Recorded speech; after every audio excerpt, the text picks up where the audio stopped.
आ जाओ भाई चलो। ये चैप्टर आपके लिए बहुत ही इंपॉर्टेंट है न्यूमेरिकल के पॉइंट ऑफ व्यू से और रिएक्शन को समझने के लिए भी। हाँ बच्चा इंपॉर्टेंट तो सिलेबस तो इंपॉर्टेंट होता ही है ना। तो बोल दे ये इंपॉर्टेंट नहीं है, बस ये मजे के लिए दिया है, ये बोल दिया जाए, आप खुश हो जाएंगे, आपको अच्छा लगेगा, आपकी तकलीफें खत्म हो जाएंगी।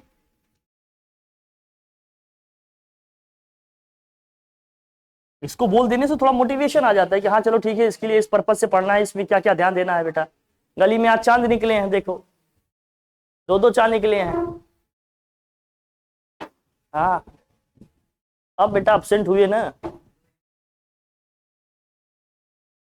अब बेटा या बेटी जो भी एब्सेंट होगा बिटिया जान लो कि सबके कुछ लोगों के हाथ लाल करेंगे, कुछ लोगों की तशरीफ। अब बेटे मजबूत होते हैं ना इसलिए किया जाएगा। इक्विलिब्रियम, इक्विलिब्रियम पढ़ेंगे एकदम स्टार्टिंग से और समझेंगे इसको अच्छे से। हाँ बेटा उतार लो, सब उतार लो, एकदम गर्मी में लग रही होगी बेटा, कुछ ऐसा जरूर रखना कि हाँ हाँ तो अलग। अरे देखो फैन ऑन कर लो, बैठो आराम से। गर्मी लग रही है, कर लो, एफ एफ ऑन कर लो, बैठो आराम से, कोई दिक्कत थोड़ी है। ठीक है, तुम लोग जिस दिन सुबह आते हो उस दिन तुम लोग के साथ कांड हो जाता है। तुम लोग फिर या तो गुलाटी ही मार के सो जाओगे या तो फिर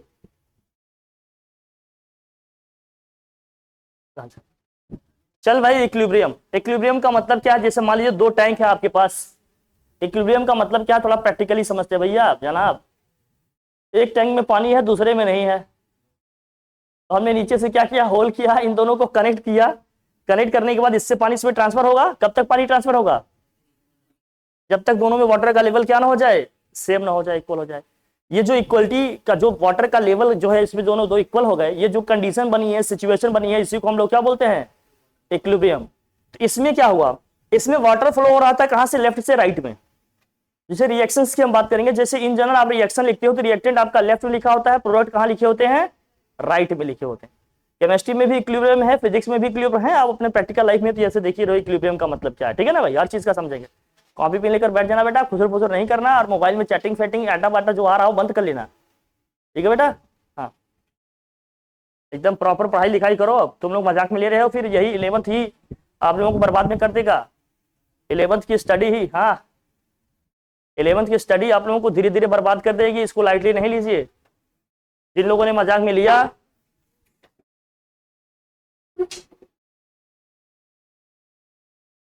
ठीक है भाई चलो। तो जब दोनों में वाटर का लेवल सेम हो जाएगा, इक्वल हो जाएगा, तो वाटर का जो फ्लो है, जो सप्लाई है, क्या हो जाएगी, रुक जाएगी। जब लेवल दोनों का इक्वल हो जाए, तो ये जो सिचुएशन बनी, जो कंडीशन बनी, जिसमें दोनों वाटर का, दोनों कंटेनर में वाटर का लेवल क्या हो गया, इक्वल आ गया, इसी को हम लोग क्या बोलते हैं, इक्विलिब्रियम। इसका मतलब क्या है, अब ना तो पानी यहां से यहां ट्रांसफर होगा, ना ही यहां से। इस पर्टिकुलर सिचुएशन को हम लोग क्या बोलते हैं, इक्विलिब्रियम। फोर्स के कॉन्टेक्स्ट में अगर हम बात करें तो जैसे मान लीजिए कोई ऑब्जेक्ट है, इस ऑब्जेक्ट में दो डायरेक्शन से फोर्स लग रहे हैं, एक इधर से लग रहा है, एक इधर से। दोनों का मैग्नीट्यूड क्या है, अगर सेम है, दोनों का मैग्नीट्यूड अगर सेम है, ये ऑब्जेक्ट अगर रेस्ट में था तो क्या मोशन में आएगा, क्या नहीं, लगातार रेस्ट में बना ही रहेगा। तो हम कहेंगे क्या है, ये भी इक्विलिब्रियम में है। लेकिन आप फिजिक्स में इसको बोलते हैं स्टैटिक इक्विलिब्रियम। स्टैटिक इक्विलिब्रियम का मतलब क्या है, स्टैटिक इक्विलिब्रियम का मतलब क्या है, बॉडी रेस्ट में थी तो रेस्ट में ही पड़ी है, इसमें कोई मूवमेंट या कोई मोशन वगैरह नहीं हो रहा है। ठीक है भाई, कोई दिक्कत? तुम आगे कवर करने के लिए बैठे हो क्या? अच्छा, आज जय और वीरू की आज दोस्ती में थोड़ा अच्छा। ये भी कैसा इक्विलिब्रियम है, स्टैटिक इक्विलिब्रियम। स्टैटिक इक्विलिब्रियम का मतलब क्या है, एक बार जब दोनों का लेवल इक्वल हो गया तो ना ही पानी अब यहां से यहां फ्लो हो रहा है, ना ही यहां से। जब इस तरह का इक्विलिब्रियम स्टैब्लिश हो जाए कि दोनों में चीजें लेवल पे आ जाए, इक्वल हो जाए, तब हम कहेंगे क्या है, वो स्टैटिक इक्विलिब्रियम है। दोनों क्या है, स्टैटिक। सुकून से बैठ जाओ यार, तुम लोग क्या क्या निकाल रहे हो। ऐसा लग रहा है जैसे कहीं मतलब जंग पे जा रहे हैं, कभी ये टाइट कर रहे हो तो कभी वो टाइट कर रहे हो, ये ना खुल जाए कि अभी हम निकल जाएंगे। कोई डिस्प्लेसमेंट नहीं आ रहा है, तो हम कहेंगे ये ब्लॉक किसमें है, हमारा स्टैटिक इक्विलिब्रियम में है। ठीक है, अभी रिएक्शंस की बात करेंगे, क्या है ये, मैकेनिकल इक्विलिब्रियम वगैरह है। हीट वगैरह में आपने पढ़ा होगा थर्मल इक्विलिब्रियम। थर्मल इक्विलिब्रियम हमने कहा था जैसे दो बॉडी हैं, एक का टेम्परेचर ज्यादा है, दूसरे का कम है। जिसका ज्यादा उसको बोलते हैं हॉट बॉडी, जिसका कम होता है उसको रिलेटिवली क्या बोलते हैं आप, कोल्ड बॉडी। तो हीट कहां से कहां ट्रांसफर होगी, हॉट बॉडी से कोल्ड बॉडी। कब तक हीट ट्रांसफर होगी, जब तक दोनों में टेम्परेचर का लेवल इक्वल, तब हीट का सप्लाई जो होगी, जो हीट का फ्लो होगा वो रुक जाएगा, तब हम कहेंगे वहां क्या गया, थर्मल इक्विलिब्रियम। इसकी हमने पहले भी बात की होगी, आपने पढ़ा होगा अगर फिजिक्स वगैरह थोड़े पढ़े होंगे तो। जैसे रिएक्शंस की बात करेंगे, रिवर्सिबल रिएक्शन की बात करेंगे। अब आपने पढ़ा है रिवर्सिबल प्रोसेस थर्मोडायनेमिक्स में, हम यहाँ पढ़ेंगे रिवर्सिबल रिएक्शन। ये रिवर्सिबल रिएक्शंस क्या होते हैं, इनकी टाइप्स की हम बात करेंगे, क्या है ये समझना ध्यान से। अभी इनकी क्या कंडीशन है उस पर भी बात करेंगे, लेकिन समझो अब ये कोई रिवर्सिबल रिएक्शन है। नाइट्रोजन गैस आपका हाइड्रोजन गैस से रिएक्ट कर रहा है, क्या दे रहा है आपको, अमोनिया गैस दे रहा है। अरे भाई कुछ कंडीशन से अभी देखेंगे, टेम्परेचर है, हाई टेम्परेचर है, हाई प्रेशर है, नाइट्रोजन गैस हाइड्रोजन गैस से रिएक्ट करके दे रहा है क्या आपको, अमोनिया गैस। एक सर्टेन कंडीशन में दे रहा है अमोनिया गैस। यार कल तो बोले थे कि टाइम से आ जाओगे,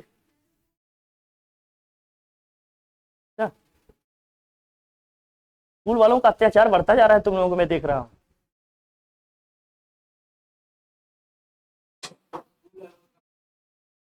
हाँ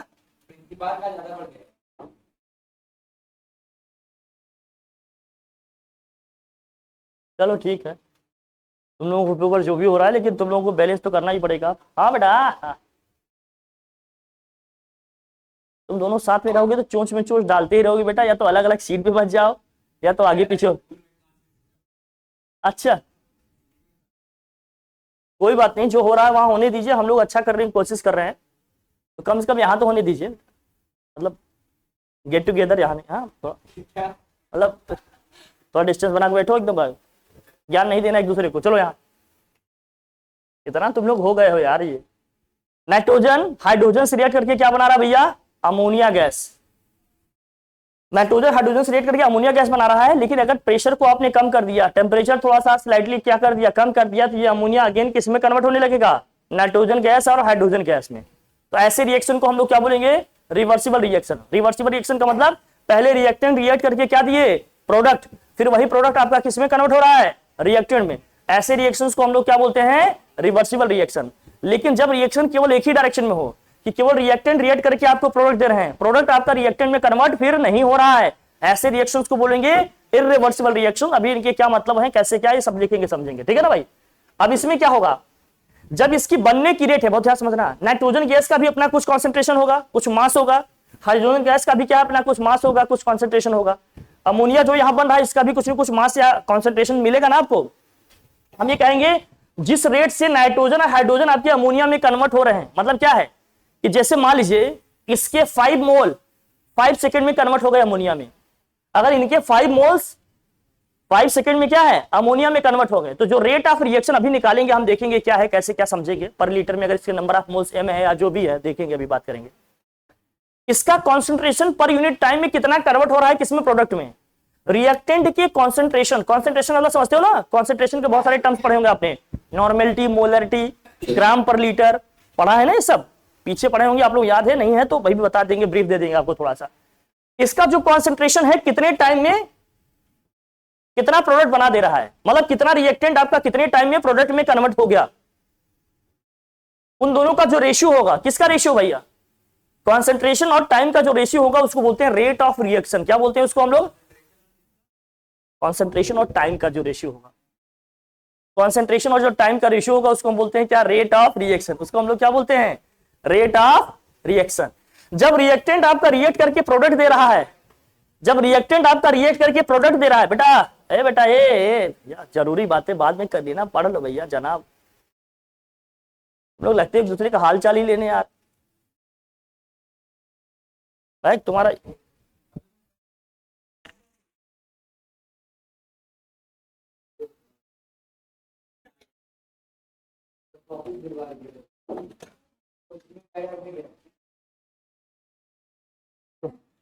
पास कर दो,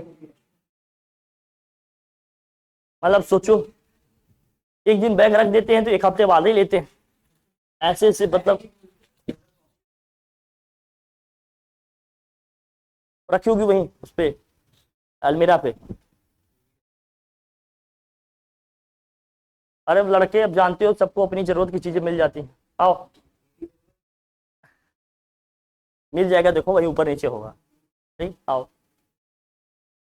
तो रिएक्टेंट के कॉन्सेंट्रेशन जितने टाइम में प्रोडक्ट में कन्वर्ट हो गए उन दोनों का जो रेशियो होगा कॉन्सेंट्रेशन और टाइम का, उसको बोलते हैं रेट ऑफ रिएक्शन।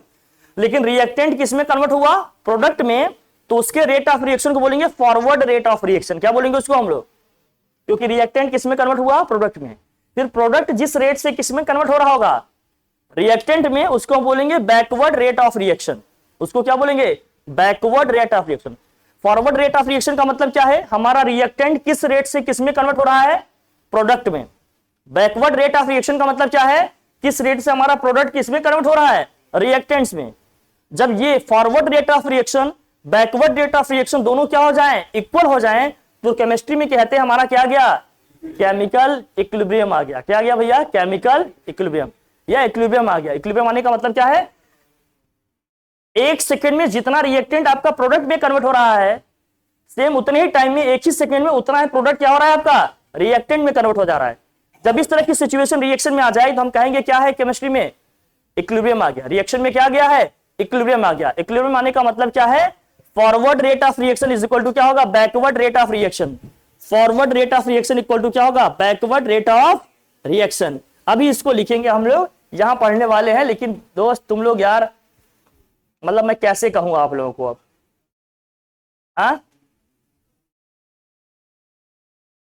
ठीक है, लिखिए लिखिए इक्विलिब्रियम।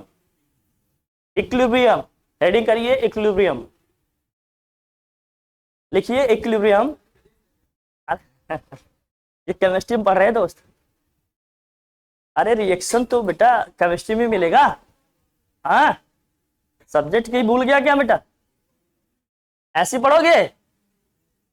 इसमें लिखिए फिजिकल इक्विलिब्रियम। देखो फिजिकल इक्विलिब्रियम लिखिए भैया, फिजिकल इक्विलिब्रियम। हाँ हाँ बेटा, हाँ लॉ ऑफ मास एक्शन है, लासेटिलियर प्रिंसिपल है, सब पढ़ेंगे अभी। हाँ बेटा सब बिल्कुल सही कह रहे हो आप, जो आप कहेंगे वही सही है। फिजिकल इक्विलिब्रियम, फिजिकल इक्विलिब्रियम कितने टाइप हो सकते हैं भैया?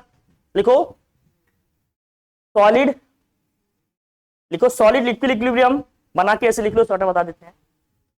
फिजिकल इक्विलिब्रियम में क्या क्या आएगा? सॉलिड लिक्विड इक्विलिब्रियम, जिसमें क्या होगा? सॉलिड किस में कन्वर्ट हो रहा है? लिक्विड में। एक फेज ऐसा आएगा, एक टाइम ऐसे आएगा जितना सॉलिड आपका किस में कन्वर्ट हो रहा है? लिक्विड में। एट द सेम टाइम उतना ही लिक्विड किस में कन्वर्ट हो जा रहा है? सॉलिड में। तो हम कहेंगे यहां पर क्या आ गया है? Physical equilibrium. फिजिकल इक्विलिब्रियम का मतलब क्या है? इनके फिजिकल अपीयरेंस की बात हो रही है। हाँ हाँ 100%। जैसे वाटर का बता दिए, वाटर का बता दिया, वाटर का लेवल जो मैंने बताया ना स्टार्टिंग में, कंटेनर का। थर्मल इक्विलिब्रियम का एग्जांपल दिया हमने। केमिस्ट्री में देखो ऐसा नहीं होगा एग्जैक्ट, क्योंकि मास का थोड़ा बहुत लॉस हो ही जाता है, हो ही जाता है, कुछ न कुछ हीट और एनर्जी क्या होगा? निकल जाए। बट ऐसा मानकर चलेंगे, कोई आइडियल सिचुएशन नहीं होगी, बट हाँ मानकर चलते हैं कि बहुत छोटा मोटा जो एनर्जी का लॉस हो रहा है उसको इग्नोर करते हैं, अवॉइड करते हैं हम, मानकर चलते। एकदम आइडियल नहीं है बट कंसीडर करेंगे। ठीक, देखो फिजिकल इक्विलिब्रियम लिखो, सॉलिड लिक्विड इक्विलिब्रियम, और क्या है? लिक्विड गैस इक्विलिब्रियम, और क्या भैया? Solid gas equilibrium. इसका क्या मतलब है? अगर टी टाइम की हम बात करें, टाइम टी की हम बात करें, टी टाइम में तुम्हारे यहां ये भी बहुत शॉर्ट में कराए होंगे, लेकिन फिर भी मैं कोशिश करूं समझा दूं जितना कम से कम लिखना पड़े आपको। टाइम टी की अगर मैं बात करूं, जितना सॉलिड आपका लिक्विड में कन्वर्ट हुआ, एट द सेम टाइम उतना ही लिक्विड हमारा किस में कन्वर्ट हो गया? सॉलिड में। तब हम कहेंगे यहां क्या आ गया? सॉलिड लिक्विड इक्विलिब्रियम आ गया। जिसका कोई एग्जांपल आप बताओ, इसका कोई एग्जांपल बताओ। जैसे आइस आपका मेल्ट हो रहा है, किस में कन्वर्ट हो रहा है? वाटर में। वाटर लिक्विड में कन्वर्ट हो रहा है। एक टेम्परेचर का लेवल ऐसा आएगा, एक फेज ऐसा आएगा, जितना आपका वाटर क्या है, जितना आपकी आइस वाटर में कन्वर्ट हो रही है, लिक्विड में कन्वर्ट हो रही है, उतना ही लिक्विड आपका क्या हो गया? फ्रीज हो जाएगा, किसमें? आइस के फॉर्म में। तो वो वाली सिचुएशन आपकी क्या हो जाएगी? Solid liquid equilibrium. Liquid gas equilibrium की बात बताओ बेटा, लिक्विड गैस इक्विलिब्रियम की बताओ। हाँ लिक्विड गैस इक्विलिब्रियम की बताओ। वाटर किसमें हो रहा है? हाँ, लेकिन ये क्लोज्ड कंटेनर में होगा। ये किसमें होगा? क्लोज्ड। नहीं तो अगर बॉयल कर देंगे तो, वाटर को आपने बॉयल किया, क्या हुआ भाई? फुल वेपराइज होकर उड़ गया गैस स्टेट। तो क्या करना पड़ेगा? इसको क्लोज्ड कंटेनर में रखेंगे। जब इसको बॉयल करेंगे वेपराइज होगा, फिर क्या होगा? उसका जो वहां पर लगा हुआ कैप वगैरह होगा, उससे क्या होगा? कंडेंसेशन होगा, फिर से वो किसमें कन्वर्ट हो जाएगा? लिक्विड में। तो इसमें भी एक फेस ऐसा आएगा, एक स्टेट ऐसा आएगा जिसमें जितना लिक्विड आपका गैस में कन्वर्ट हो रहा है, वेपर में कन्वर्ट हो रहा है, उतना वेपर आपका होगा लिक्विड में कन्वर्ट, उतने ही सेम टाइम फ्रेम में, है ना भाई। तब हम कहेंगे यहां क्या आ गया, सॉलिड लिक्विड या लिक्विड गैस इक्विलिब्रियम आ गया। थर्ड आपका क्या है भाई, सॉलिड गैस। इसका कोई एग्जांपल बताओ। हाँ, सब्लिमेशन जैसे आपने पढ़ा होगा ना। अच्छा, अगरबत्ती में भी होगा, वाह भाई वाह। हाँ, सब्लिमेशन, हाँ बिल्कुल बिल्कुल। सॉलिड गैस इक्विलिब्रियम का मतलब क्या है, ठीक है। ये सब एकदम आइडियल नहीं होंगे, मेरी बात समझो, कि आप कपूर या कम्फोर का आपने जला दिया, अब उसको फिर भैया उसका धुआं हुआ इकट्ठा कर लिया, अब इससे हम कम्फोर बना देंगे, ये सिचुएशन नहीं होगी। मटेरियल वहां रह जाएगा, उसका मास वहां रह जाएगा, but same material same composition मिले ऐसा जरूरी नहीं है। हाँ हाँ, रेसिड्यू वगैरह, हाँ हाँ, ये तो ऐसे समझने के लिए, अंडरस्टैंडिंग के लिए है, बाकी आप लोग समझदार हैं, सब समझ रहे हैं, ठीक है। जैसे यहां देखो एग्जाम्पल इनके हैं, लिखे हैं, चाहो तो आप लिखना चाहो लिख लो, सबके एक एक कोट कर लो, आपको लिखने पड़ेंगे क्योंकि आपको एकेडमिक एग्जाम देने हैं तो लिखने पड़ेंगे। सॉलिड लिक्विड इक्विलिब्रियम में एग्जांपल लिख लो, H2O सॉलिड। H2O सॉलिड का मतलब क्या है, बेसिकली आइस किसमें कन्वर्ट हो रहा है भैया, H2O लिक्विड वाटर में कन्वर्ट हो रहा है, लेकिन ये प्रोसेस कौन से टेम्परेचर पे होगा, इसके मेल्टिंग पॉइंट पे होगा। मेल्टिंग पॉइंट का मतलब क्या होता है, मेल्टिंग पॉइंट का मतलब क्या है, अच्छा बताओ, मेल्टिंग पॉइंट का डेफिनेशन कोई मुझे बताएगा। सॉलिड लिक्विड इक्विलिब्रियम के नीचे ही लिखिएगा इसको, मेल्टिंग पॉइंट का मतलब क्या है, मेल्टिंग पॉइंट का मतलब क्या है बताओ, बताओ आप लोग क्या समझते हैं मेल्टिंग पॉइंट का मतलब, what do you guys understand the term melting point, क्या होता है, हाँ बोल बोल बोल बोल बेटा, बोल रहा था बोल, मतलब बोल बेटा बोल बोल, क्या होता है मेल्टिंग पॉइंट। हाँ, एक ऐसा टेम्परेचर जिसमें सॉलिड किसमें भैया स्टार्ट हो जाता है, मेल्ट होना स्टार्ट हो जाता है, या हम ये कहेंगे, है ना, लिख लो, मेल्टिंग पॉइंट का मतलब क्या है, देखो द टेम्परेचर एट विच, एकदम बेसिक से समझ रहा क्योंकि ये बहुत जरूरी है, the temperature at which A solid substance, the temperature at which a solid substance starts to what, melt, starts to melt,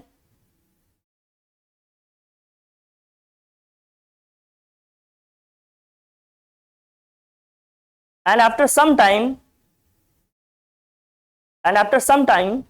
अभी डिपेंड करेगा कौन सा सॉलिड आपने लिया है, and after some time it is completely converted into what, liquid, in what, liquid, completely converted into liquid। अब जरा देखना, अब इसमें जो सॉलिड लिक्विड इक्विलिब्रियम की हम बात कर रहे हैं, ये सॉलिड किसमें कन्वर्ट हो रहा है, लिक्विड में, एट द सेम टाइम उतना ही लिक्विड किसमें कन्वर्ट हो जा रहा है, सॉलिड में। तो सॉलिड जब आपका लिक्विड में कन्वर्ट हो रहा है तो इसका मतलब क्या हो रहा है, ये मेल्ट हो रहा है। जब लिक्विड आपका सॉलिड में कन्वर्ट हो रहा है इसका मतलब क्या हो रहा है, वो फ्रीज हो रहा है। मतलब rate of melting is equal to क्या हो जाएगा, रेट ऑफ फ्रीजिंग। मतलब जिस रेट से ये मेल्ट होगा सेम उसी रेट से लिक्विड आपका क्या हो जाएगा, फ्रीज हो जाएगा। मतलब आइस जिस रेट से मेल्ट होकर वाटर में कन्वर्ट होगा सेम उसी रेट से वाटर आपका क्या होगा, फ्रीज होके आइस में कन्वर्ट हो जाएगा। इसमें लिखना in solid liquid equilibrium rate of melting is equal to क्या होगा, रेट ऑफ फ्रीजिंग। ये सब बेसिक बातें हैं लेकिन आपको पता जरूर होना चाहिए। अब इसमें पीपीटीज चल नहीं रही है तो आपको मैं दिखाता ये मेल्ट होता एकदम प्रॉपर, पीपीटीज नहीं चल रही है, अब दिखाता ये मेल्ट होकर आपको पूरा इसमें दिखेगा। कोई बात नहीं, चलो क्या लिखा आपने, in solid liquid equilibrium rate of melting is equal to क्या होगा, रेट ऑफ फ्रीजिंग। मतलब जिस रेट से वो मेल्ट होगा सेम इसी रेट से ये क्या होगा, फ्रीज होगा। क्लियर, बेसिक चीजें हैं, एकदम लिखते रहिए, समझते रहिए, हर चीज पढ़ते रहना। लिक्विड वेपर इक्विलिब्रियम में लिखो, या लिक्विड गैस इक्विलिब्रियम आपने लिखा था, लिक्विड गैस इक्विलिब्रियम लिखो, लिक्विड गैस या liquid vapour equilibrium, liquid gas या फिर व्हाट, लिक्विड वेपर इक्विलिब्रियम। अब ये क्लोज्ड कंटेनर है, देखो यहां पर हमने इसको क्या किया, बॉयल किया, वाटर वेपर में कन्वर्ट हुआ, फिर क्या हुआ, वो कंडेंस होगा, किस में कन्वर्ट हो जाएगा, लिक्विड में। अब मुझे बता बॉइलिंग पॉइंट का मतलब क्या होता है, बॉइलिंग पॉइंट का मतलब क्या होता है?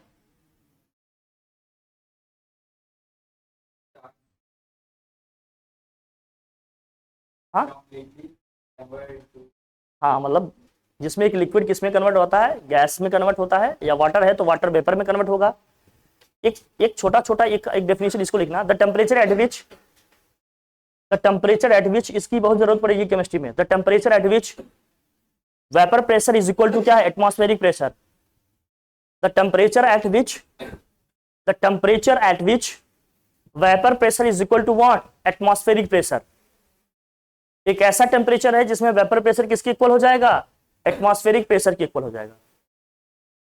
The temperature at which vapour pressure is equal to क्या होगा, एटमॉस्फेरिक प्रेशर। अच्छा, वेपर प्रेशर का मतलब क्या होता है? हाँ बताओ, टर्म से फेमिलियर हैं आप लोग? ये जो टर्म्स यूज कर रहे हैं हम लोग, क्या इससे फेमिलियर हैं आप लोग? बताइए, वेपर प्रेशर का मतलब क्या है, बताओ प्रांजल, वेपर प्रेशर का मतलब क्या है?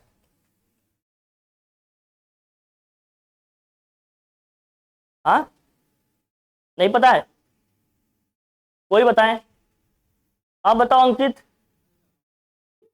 हाँ, नहीं मालूम है, तुम बताओ उत्कर्ष, तुम बताओ भाई आराध्य, क्या होता है vapour pressure?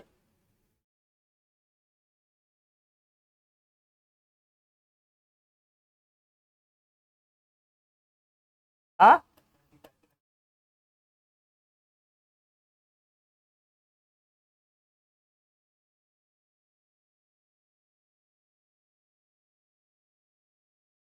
Temperature at which vapour pressure equal to क्या होगा, एटमॉस्फेरिक प्रेशर। वेपर प्रेशर का मतलब क्या समझना बेटा, दांत दिखाने से कुछ नहीं होगा, थोड़ा समझो, लिखो, पढ़ो, लिखो। चटा जैसे दांत लिए हमेशा खोले रहते हो, यहां देखो इधर पहले। अब जब इसको वेपराइज करेंगे तो क्या होगा, वाटर क्या होगा, गैसियस स्टेट में कन्वर्ट होगा भाई, वाटर वेपर में कन्वर्ट होगा। तो जब जाएगा ये भाप, इसका जो वेपर है क्या होगा, उसके कैप से टकराएगा, तो वहां जो प्रेशर बनाएगा उस प्रेशर की बात नहीं होती। बहुत समझना, इंटरेस्टिंग है थोड़ा ये जाएगा गैस, क्या होगा, उसके टॉप वाले, उससे जो इसका बैरियर है, जो ऑब्स्टेकल है, उससे टकराएगा। टकराने के बाद वो क्या होगा, लौट कर कहां आएगा, लिक्विड के सरफेस पे ये जितना प्रेशर लगाएगा, एक्सर्ट करेगा, ऊपर जाएगा, टकराने के बाद आएगा, सेम उसी लिक्विड के सरफेस पे जितना प्रेशर क्या करेगा, एक्सर्ट करेगा, उस प्रेशर को क्या बोलते हैं हम लोग, वेपर प्रेशर। कई बार हम ये समझते हैं कि हम इसको क्या कर रहे हैं, बॉयल कर रहे हैं, इससे जो गैस निकल रहा है, ऊपर जो प्रेशर लगा रहा होगा वो प्रेशर है क्या, वेपर प्रेशर। वेपर प्रेशर का मतलब ये नहीं होता। वेपर प्रेशर का मतलब क्या है, ये जो हमने वेपराइज किया, इसको जो हीट किया, ये गैसेस में कन्वर्ट हुआ, उसके बाद क्या हुआ, ये टॉप वाले उससे कनेक्ट, इसका कोलिजन हुआ, उसके बाद क्या हुआ, रिटर्न हुआ, फिर लिक्विड के सरफेस पे जो प्रेशर अप्लाई कर रहा है, उस प्रेशर को हम लोग क्या कहते हैं, वेपर प्रेशर। तो हम कह रहे हैं वो टेम्परेचर जिसमें क्या हो, आपका वेपर प्रेशर किसके इक्वल हो जाए, एटमॉस्फेरिक प्रेशर के इक्वल हो जाए, उसी टेम्परेचर को हम लोग क्या कहते हैं, बॉइलिंग पॉइंट कहते हैं। या आप ये कह सकते हो वो टेम्परेचर जिसमें कोई लिक्विड क्या हो भैया, गैसियस, उसमें कन्वर्ट हो, अपने स्टेट में, फेज में कन्वर्ट हो, उस टेम्परेचर को हम लोग क्या कहते हैं, बॉइलिंग पॉइंट। जैसे वाटर का आपने बॉइलिंग पॉइंट पढ़ा होगा, कितना होता है वाटर का बॉइलिंग पॉइंट, कितना होता है, 100 डिग्री सेल्सियस। आप मुझे बताओ 100 डिग्री सेल्सियस पे क्या वाटर पूरी तरह से लिक्विड में तुरंत कन्वर्ट हो जाता है, लिक्विड से गैस में तुरंत कन्वर्ट हो जाता है, नहीं, कन्वर्ट होना स्टार्ट होता है, लेकिन कुछ टाइम के लिए छोड़ दें अगर 100 पे, तो पूरी तरह से क्या हो जाएगा। तब वहां हमने लिखवाया था, इस पे क्या होगा, स्टार्ट हो जाएगा वेपर में कन्वर्ट होना, लेकिन कुछ टाइम के बाद पूरी तरह से क्या हो जाएगा, वेपर में कन्वर्ट हो जाएगा। लेकिन अगर एक क्लोज्ड कंटेनर है तो क्या जाएगा, इक्विलिब्रियम, क्योंकि एक लिमिट तक क्या होगा, ये वेपराइज होगा, फिर क्या होगा, जैसे जैसे ये वेपराइज होगा वैसे वैसे क्या होता जाएगा, कंडेंस होता जाएगा, लिक्विड में कन्वर्ट होता जाएगा, इक्विलिब्रियम आ जाएगा। फिर जितना लिक्विड आपका गैस में कन्वर्ट होगा, उतना ही गैस में क्या हो जाएगा, लिक्विड में कन्वर्ट हो जाएगा। तो उसको हम लोग क्या बोल रहे हैं, लिक्विड वेपर इक्विलिब्रियम। इसमें लिखना क्या हुआ, अगर लिक्विड से गैस में कन्वर्ट हो रहा है, इसको हम क्या बोलते हैं, इवेपोरेशन, और गैस से लिक्विड में कन्वर्ट हो रहा है तो इसको हम क्या बोलेंगे, कंडेंसेशन। तो इसको आप लिखना H2O लिक्विड, ये आप लोग डबल एरो बनाना है। डबल एरो का मतलब होता है रिवर्सिबल प्रोसेस। डबल एरो का मतलब क्या होता है, रिवर्सिबल प्रोसेस है, रिवर्सिबल रिएक्शन है। मतलब H2O लिक्विड आपका H2O गैस में कन्वर्ट हो रहा है, मतलब वाटर वेपर में, सेम उसी टाइम क्या है भैया, वाटर वेपर आपका उतना ही अमाउंट में वाटर लिक्विड में कन्वर्ट हो जा रहा है। तो लिखो इसको, in liquid vapour equilibrium, in liquid vapour equilibrium, in liquid vapour equilibrium rate of evaporation, rate of in liquid vapour या liquid gas equilibrium rate of evaporation, rate of evaporation is equal to क्या होगा, rate of condensation, is equal to क्या होगा, rate of condensation, rate of condensation. Condensation का मतलब क्या होता है, एक ऐसा प्रोसेस है जिसमें गैस किस में कन्वर्ट हो रहा होता है, लिक्विड में। इवेपोरेशन का मतलब क्या है, ऐसा प्रोसेस है जिसमें कोई लिक्विड किस में कन्वर्ट हो रहा है, गैस में। क्लियर है। तीसरा आपने लिखा था कौन सा भैया, लिखो सॉलिड गैस इक्विलिब्रियम के नीचे लिखो solid gas equilibrium, solid gas equilibrium. इसमें क्या होगा, आयोडीन आयोडीन को आपने क्या किया, जैसे अब ये क्लोज्ड कंटेनर में है भैया, आयोडीन को आपने क्या किया, जैसे आप देखो बंद कर रहे हो, जला रहे हो, सॉलिड से किसमें कन्वर्ट हो जा रहा है, अगर क्लोज्ड कंटेनर है तो ऑब्वियस सी बात है वही आयोडीन क्या होगा। तो अगर कोई और कंपोजिशन हुआ तो, मेरी बात समझना, जैसे कोई कह दिया, अगरबत्ती का कोई एग्जांपल ले रहा था, अगरबत्ती का एग्जांपल ले रहे थे ना, कौन बता रहा था, समझना बहुत जरूरी है। फिर वो कपूर वाला एग्जांपल आपने बताया, देखो गलती कहां हो रही है इसको समझना, आपके कहने में कोई वो नहीं है, लेकिन देखो डेफिनेशन जो है, जो कॉन्सेप्ट है, जो स्टैंडर्ड चीजें हैं उनका मतलब क्या है पहले समझना। जैसे मैंने वाटर वेपर का मतलब बताया, केवल वही लिख रहे हैं, लेकिन जब क्वेश्चन बनते हैं ना स्टैंडर्ड एग्जाम वाले, कुछ अच्छे एग्जाम वाले, तो वहां यही सब कॉन्सेप्ट पे क्वेश्चन आते हैं, फिर आप वही लैग कर जाते हो। समझना, अगर मान लीजिए जैसे आपने अगरबत्ती का एग्जांपल लिया, इन केस अगरबत्ती को आपने जलाया, ऑब्वियस सी बात है आपने उसको क्लोज किया हुआ है, तो वो धुआं तो बाहर नहीं निकलेगा, धुआं तो अंदर ही लेगा। लेकिन क्या ऐसा होगा क्या कि वही धुआं या राख फिर से आपकी अगरबत्ती में बदल जाएगी, नहीं होगी ना, कंपोजिशन बदल जाएगा कि नहीं, कंपोजिशन बदल जाएगा कि नहीं, वो तो ऐसे हो गया भैया, राख हो गया, कंपोजिशन बदल गया, तो सेम मटेरियल मिला क्या, नहीं। लेकिन यहां पर क्या है, जैसे आयोडीन आपने सॉलिड लिया, आयोडीन गैस में कन्वर्ट होगा, फिर जब वो क्या होगा, डिपोजिशन होगा, तो फिर से किस में कन्वर्ट हो जाएगा, फिर से किस में कन्वर्ट हो जाएगा, बोलो। हाँ कह सकते हो, बिल्कुल हाँ बेटा, हम क्या है जिसमें केमिकल कंपोजिशन चेंज नहीं होगा वही लेंगे। केमिकल कंपोजिशन चेंज हो गया तो नहीं होगा, स्टेट तो फिर भी मान लो वापस आ गया, लेकिन केमिकल कंपोजिशन भी तो सेम होना चाहिए। केमिकल कंपोजिशन सेम हो गया तो सेम मटेरियल मिलेगा क्या आपको, नहीं मिलेगा, इसलिए केमिकल कंपोजिशन से मेन मैटर वही है, नहीं तो मिल जाए, कोई दिक्कत ही नहीं है। हाँ हाँ हाँ, ड्राई आइस को भी ले सकते हो, बिल्कुल ले सकते हो, नहीं कंपोजिशन तो सेम रहेगा, बट वो सर्टेन टेम्परेचर पे मिलेगा, उस टेम्परेचर पे दोनों चीजें एक साथ एग्जिस्ट करना थोड़ा प्रैक्टिकली पॉसिबल इन केस में मिल जाएगा, ये भी देखना पड़ेगा ना। जैसे आइस का देखो, अगर मैं वाटर और आइस का एग्जांपल लूं, हाँ कह तो रहा हूं मेरी जान, कह तो रहा हूं मेरी जान, मतलब मैं कैसे बोलूं, उछल उछल के बोलूं क्या, हाँ देख मैं ये कह रहा हूं, जैसे वाटर और आइस का एग्जांपल लिया, वाटर और आइस को अगर मैं 0 डिग्री सेल्सियस पे देखूं तो आप जानते हैं क्या रहता है, फिर उस केस में बताओ, आपका आइस भी रहता है उसमें और वाटर भी रहता है, दोनों रहते हैं कि नहीं उसमें, तो दोनों स्टेट आपको एक साथ मिल रहे होते हैं उसमें, तो एक पर्टिकुलर टेम्परेचर होगा, एक पर्टिकुलर क्या होगा, टेम्परेचर होगा जिसमें ये दोनों स्टेट आपके एग्जिस्ट करने चाहिए। क्या होगा, ये सॉलिड में भी है और ये, समझ गए नहीं हमारी बात, जितना आपका सॉलिड लिक्विड में गैस में कन्वर्ट हो रहा है, एट द सेम टाइम उतना ही गैस डिपोजिशन होकर क्या हो जा रहा है, सॉलिड में कन्वर्ट हो जा रहा है। ये किस में होगा, हमेशा क्लोज्ड कंटेनर में होगा, ओपन होगा तो स्केप आउट हो जाएगा, बाहर निकल जाएगा, फिर क्या कन्वर्ट होगा, नहीं हो पाएगा। इसको समझना, इसको ये सब बेसिक बातें हैं, आपको लग सकता है कि हाँ ठीक है कुछ नहीं है, लेकिन लिखने को आ जाएंगे ये तो फिर बेटा वहीं तुक्का मार के आना। देखा आपने, solid gas equilibrium, iodine solid किस में कन्वर्ट हो रहा है, आयोडीन गैस में, फिर आयोडीन गैस किस में कन्वर्ट हो रहा है भैया, आयोडीन सॉलिड में। इस प्रोसेस को हम लोग क्या बोलते हैं, जिसमें कोई सॉलिड लिक्विड गैस में कन्वर्ट होता है उसको हम लोग क्या बोलते हैं, सब्लिमेशन। जानते हो ना, सब्लिमेशन का मतलब एक ऐसा प्रोसेस है जिसमें क्या है, कोई सॉलिड किस में कन्वर्ट हो रहा है, गैस में। तो सब्लिमेशन का मतलब ये process in which A solid direct convert, sublimation का मतलब क्या है, लिख लो, डिफाइन करने को आ सकता है ये आपके लेवल पे, आपके टीचर्स, आपकी मैम, आपके जो भी सर वो पढ़ा रहे हैं, कोई भी पूछ सकते हैं बेसिक चीजें। सब्लिमेशन का मतलब क्या है, लिखो, a process in which A solid substance, a process in which a solid substance converts into a solid substance converts into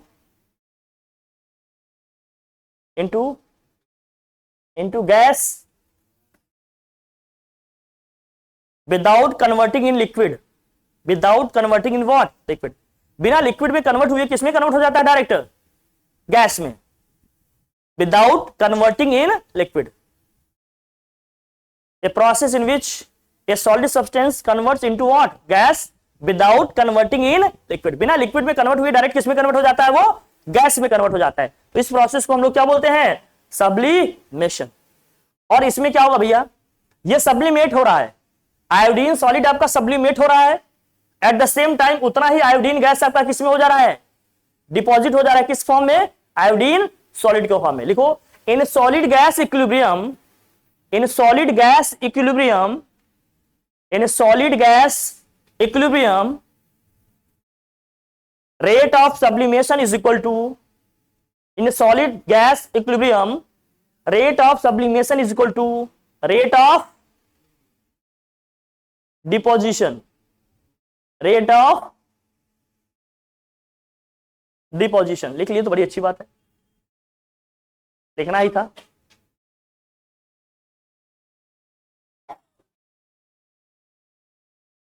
अब इनके क्या क्या फीचर्स है देखना होगा, क्या क्या है इसमें। देखो, अगर हम फिजिकल इक्विलिब्रियम की बात कर रहे हैं, अगर हम फिजिकल इक्विलिब्रियम की बात कर रहे हैं तो इनके क्या क्या कैरेक्टरिस्टिक्स हैं या इनके क्या प्रॉपर्टीज हैं ये समझ लेते हैं। क्या क्या है पहले देखो। Possible only a closed system. मैं बार बार कह रहा हूं क्लोज्ड सिस्टम। क्यों कह रहे हैं भाई? क्योंकि सिस्टम को क्लोज नहीं करेंगे तो कुछ न कुछ मैटर और एनर्जी दोनों क्या हो जाएंगी? फिर से वो कन्वर्ट नहीं हो पाएगा पूरी तरह से उसमें।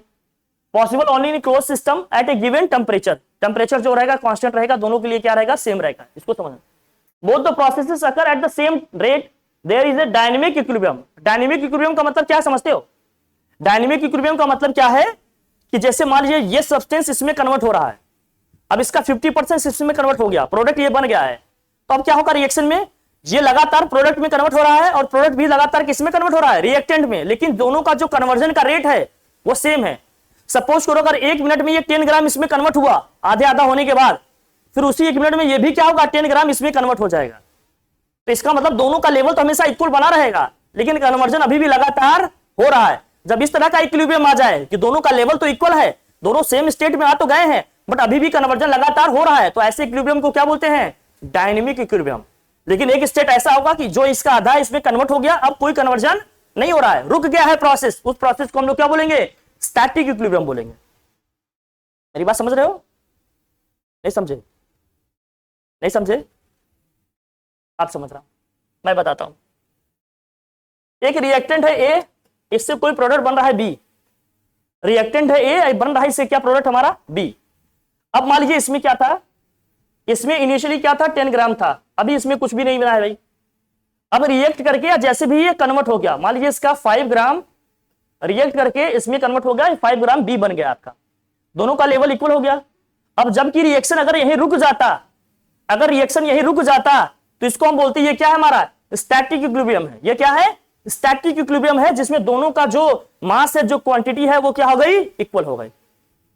अगर रुका नहीं तो होगा क्या? देखो, जैसे मान लीजिए 5 ग्राम पहले कन्वर्ट हुआ था, यहां 5 ग्राम बन गया है भाई। अब मान लेते हैं इसका 1 ग्राम फिर से किसमें कन्वर्ट हो गया? इसमें रिएक्टेंट में कन्वर्ट हो गया। लेकिन eight the same time reactant का 1 ग्राम किसमें कन्वर्ट हो गया? प्रोडक्ट में। अब प्रोसेस रुका नहीं है, अभी भी चल रहा है।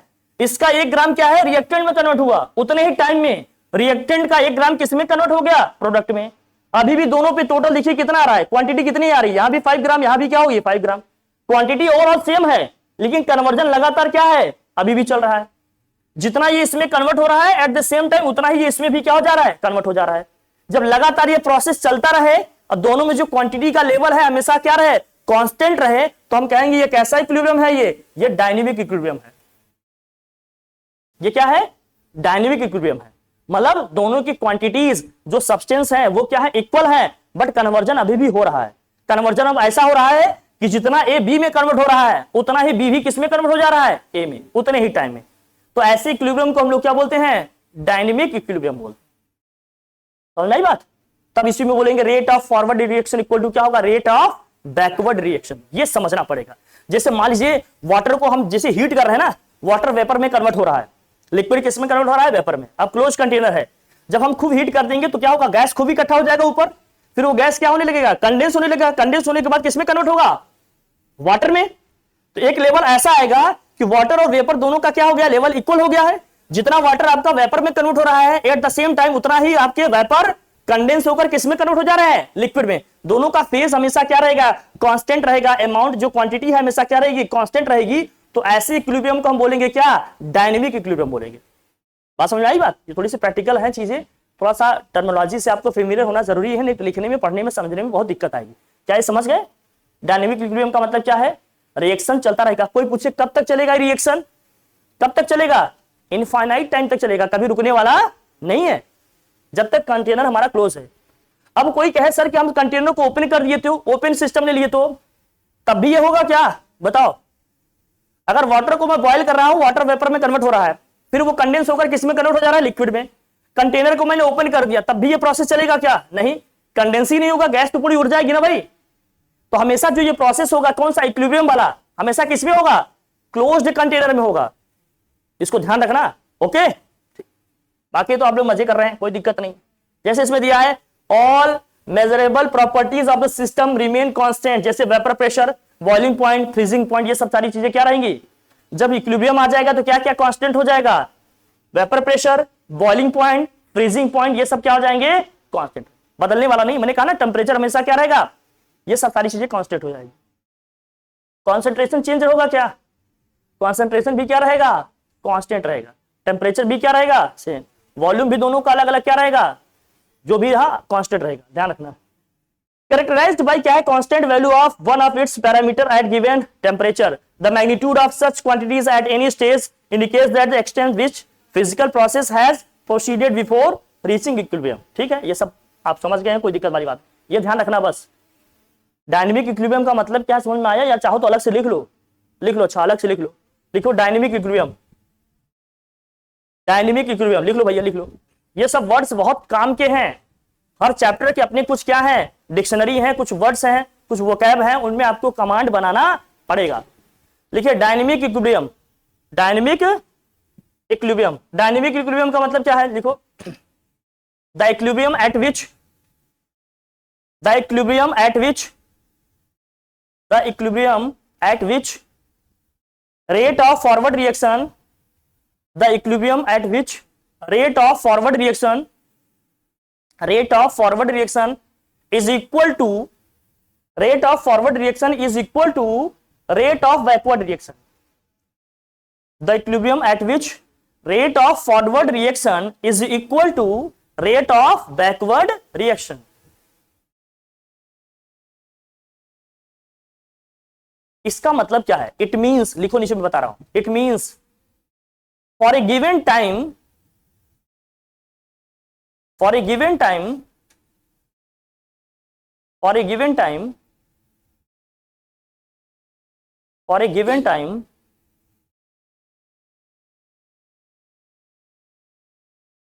For a given time the amount या कॉन्सेंट्रेशन ऑफ, लिखो कॉन्सेंट्रेशन या फिर ब्रैकेट में लिखना क्या है, अमाउंट, कॉन्सेंट्रेशन या ब्रैकेट में क्या लिखिएगा, अमाउंट, कॉन्सेंट्रेशन ब्रैकेट में क्या लिखिएगा आप, amount of reactant, of reactant, of reactant converted into product, converted into product, converted into what, product, the same, the same concentration, the same concentration bracket में क्या लिखिएगा, amount, amount of product, of what, product will also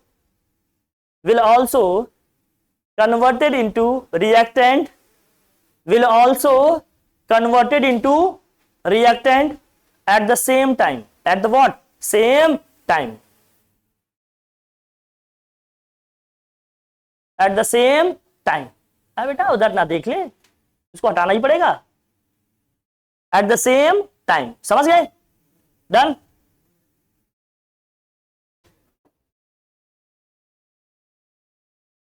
अगर इसको थोड़ा सा mathematical वे में लिखना होगा तो कैसे लिखेंगे आप, अभी यही सब पढ़ना होगा, जो आप मुंह फाड़ के बैठे हो ना बेटा, ये सोच रहे हो कि दो फार्मूला बता दे, चैप्टर पढ़ के खत्म हो जाएगा, ऐसे नहीं होगा। क्वेश्चन आते हैं इसके ठीक ठाक, अब बनेंगे यहाँ देखना। जिनको भी अभी ये मान लेना इक्विलिब्रियम नहीं आ रहा है, मैं बोल दे रहा हूँ, रिकॉर्ड तो रहेगा ही, आप मैं बाद में आपको क्लिप करके भेज दूंगा। जिनको इक्विलिब्रियम नहीं आ रहा है, आगे के 2 चैप्टर आप बर्बाद कर लेंगे। 2, एक तो चैप्टर आपका इक्विलिब्रियम ये जाएगा ही, ठीक है, तो जाएगा ही जाएगा। दूसरा केमिकल काइनेमेटिक्स, आप जिसको आप 12th में पढ़ेंगे केमिस्ट्री में, वो भी आपका बर्बाद हो जाएगा। इसलिए इसको एक चैप्टर की नजर से ना देखो, ये दोनों चैप्टर के लिए बहुत इंपॉर्टेंट है। और जिनको ये नहीं आया, डेफिनेटली आपको वहां प्रॉब्लम होने वाली है, इसलिए इसको मजाक में नहीं लो। देखो इसको लिखेंगे कैसे मैथमेटिकल वे में, एक इसमें कन्वर्ट हो रहा है बी में, एक इसमें कन्वर्ट हो रहा है बी में, तो ए जितना बी में कन्वर्ट हो रहा है, बी भी उतना क्या होगा, ए में कन्वर्ट होगा। तो इसको लिखेंगे कैसे, ऐसे लिखते हैं, देखो rate of conversion of A is equal to क्या है, rate of conversion of what,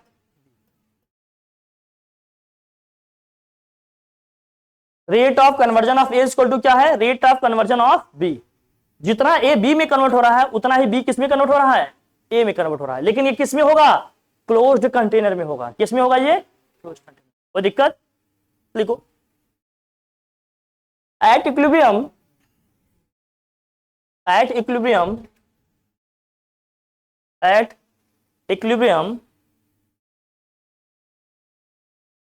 the following properties are remains constant। तो फॉलोइंग बेटा, इसीलिए मोबाइल जमा कराता हूं मैं, लगते हो बेटा कोने में जाकर मैसेज करने। At equilibrium the following properties are remain constant. क्या क्या प्रॉपर्टीज कांस्टेंट होगी, जरा ध्यान देखना। पहला vapour pressure, vapour pressure, boiling point, freezing point. क्या क्या कांस्टेंट रहेगा, vapour pressure, boiling point, freezing point.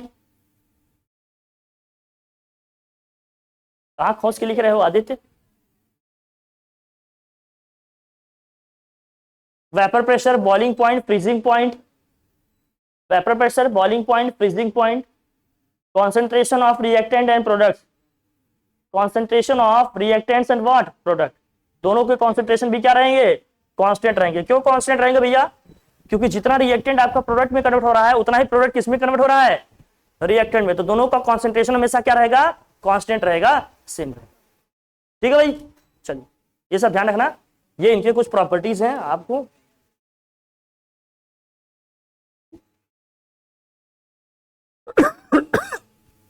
Solubility की बात करेंगे, लेकिन अभी आपको इतना इसमें पढ़ने की जरूरत नहीं है, तो इसलिए नहीं करा रहे हैं। हाँ हाँ बेटा बताएंगे, सब बताएंगे। काहे जाना है, दूसरा स्टार्ट करना है, दूसरा स्टार्ट करना है तुम्हारे लिए, दूसरा स्टार्ट करना है, मैं ये पूछ रहा हूँ। हाँ ये हेनरीज लॉ वगैरह तुम्हारे यहाँ नहीं अभी है तो नहीं ना, हेनरीज लॉ है तुम्हारे यहाँ? हाँ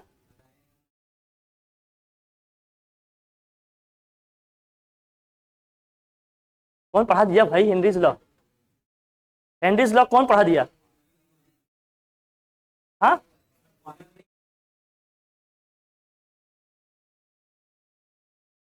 बोल दिया, अभी आ रहा होगा, अभी बोले बोले अभी आ रहा है, टेंशन नहीं, अभी आ रहे हो, अभी प्यासे लग गई तुम्हें, बैठा रहो बेटा। एज्यूम कर लो कि प्यास नहीं लगी है तो नहीं लगेगी, पढ़ो भाई। लिखिए सॉल्युबिलिटी, रेडी करिए सॉल्युबिलिटी। अच्छा सैचुरेटेड सॉल्यूशन का मतलब क्या होता है मुझे बताओ, बता।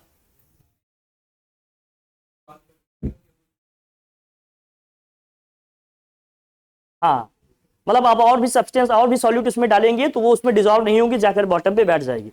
जब हाँ जब वो कंडीशन आ जाती है तो उसको हम क्या बोलते हैं, सैचुरेटेड सॉल्यूशन। सैचुरेटेड सॉल्यूशन का मतलब समझ गए क्या है, जितनी क्वांटिटी सॉल्यूट का सॉल्वेंट में डिजॉल्व होनी है वो हो चुकी है, अब इससे ज्यादा सॉल्यूट उसमें डालेंगे तो जाकर बॉटम पे बैठ जाएगा, उसमें डिजॉल्व। जैसे मान लीजिए शरबत बना रहे हो आप, चीनी खूब डाल दिया पानी में आपने, जितनी चीनी उसमें घुलनी थी घुल चुकी है, अब इससे ज्यादा चीनी डालेंगे तो क्या होगा, जाकर बॉटम पे बैठ जाएगा, उसमें घुलेगी नहीं चीनी। वो जो स्टेज आता है सॉल्यूशन का उसको हम बोलते हैं क्या, सैचुरेटेड सॉल्यूशन। क्या बोलते हैं इसको? Saturated solution. अब इसमें लिखिए सॉल्युबिलिटी क्या होती है। सॉल्युबिलिटी का मतलब क्या है? सैचुरेटेड सॉल्यूशन बनाने में जितना अमाउंट सॉल्यूट का डिसॉल्व हुआ है, सैचुरेटेड सॉल्यूशन बनने में जितना अमाउंट किसका? सॉल्यूट का सॉल्वेंट में डिसॉल्व हुआ है, उसी अमाउंट को, उसी क्वांटिटी को हम लोग क्या बोलते हैं? सॉल्युबिलिटी। क्या बोलते हैं? सॉल्युबिलिटी। लिखिए the maximum amount of solute. Solubility का मतलब लिखो the maximum amount of solute dissolved in a solution, the maximum amount of solute dissolved in solution at saturated condition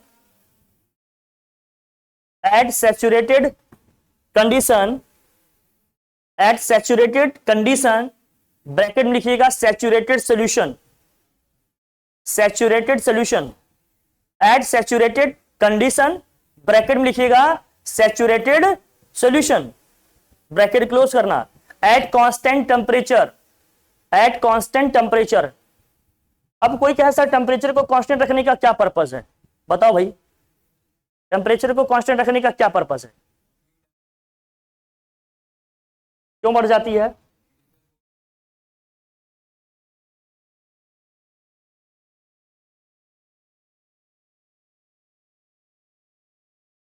फिर कौन सा सॉल्यूशन बनेगा? उसके बाद कौन सा सॉल्यूशन बन जाएगा? फुल स्टॉप करो, नीचे से लिखो। If temperature of the solution increases,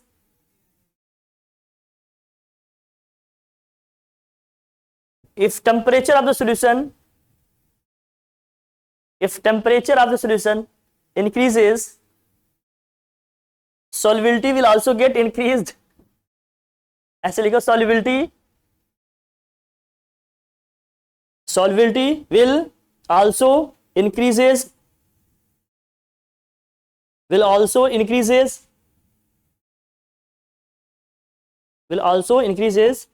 and form a supersaturated solution, and form a what? Supersaturated solution and form a what? Supersaturated solution, and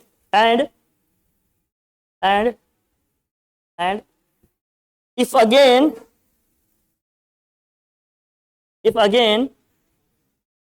temperature is decreased, if again temperature is what? Decreased to initial normal temperature, decreased to initial normal temperature, then again saturated solution is obtained,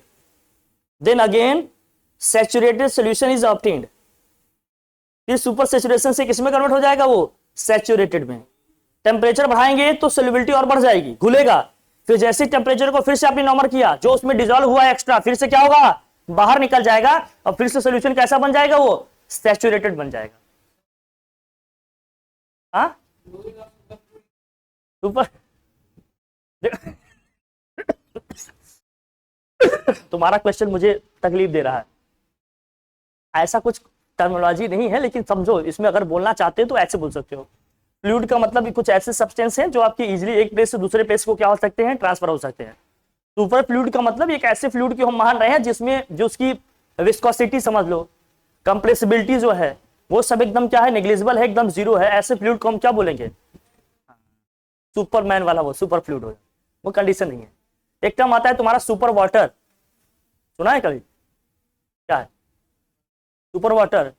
अगर कहते हैं atmospheric pressure को बहुत कम कर दें, मतलब 0.000 लगभग 10⁻⁵ के ऑर्डर में करते हैं, तो अप्रॉक्स मान कर चलना कि कम से कम -50 -250 डिग्री सेल्सियस, मतलब इतना टेम्परेचर अगर आप कम कर दोगे तब भी आपका वाटर लिक्विड स्टेट में रहेगा। उस वाटर को बोलते हैं सुपर वाटर। मेरी बात समझे? ये सब बातें नहीं है, सब बहलाने के लिए, लोगों को फंसाने के लिए। अगर कहीं मिले तो गूगल फेंक देना, लेकिन उसकी कोई जरूरत नहीं है। पढ़ने के पॉइंट ऑफ व्यू से हमारे देना जरूरी है। सैचुरेटेड सॉल्यूशन का मतलब क्या है? किसी भी सॉल्वेंट में जितना मैक्सिमम अमाउंट किसका? सॉल्यूट का डिसॉल्व हो सकता है उतना डिसॉल्व हो चुका है, अब इससे ज्यादा क्वांटिटी ऐड करेंगे सॉल्यूट का तो क्या रहेगा, बॉटम पे ही बैठा रहेगा। उस कंडीशन में जो हमें सोल्यूशन मिल रहा है जिसमें उसका मैक्सिमम सॉल्यूट का अमाउंट डिसॉल्व हो चुका है, उसको हम लोग क्या बोलते हैं, सैचुरेटेड सॉल्यूशन। टेम्परेचर बढ़ाएंगे तो सॉल्युबिलिटी और बढ़ जाएगी, फिर जैसे टेम्परेचर को हमने नॉर्मल किया, जितना एक्स्ट्रा घुला उसमें और वो फिर से क्या होगा, बाहर निकल जाएगा, सैचुरेटेड सॉल्यूशन में आ जाएगा। ठीक है, इतना इसको हम लोग पढ़ के रखते हैं, फिर नेक्स्ट क्लास में इसमें और देखेंगे, फिर बताएंगे। ठीक है भाई, डन। एक एक चीज रिवाइज करके आना भैया, तब इसमें बात करेंगे। Thank you so much, thank you.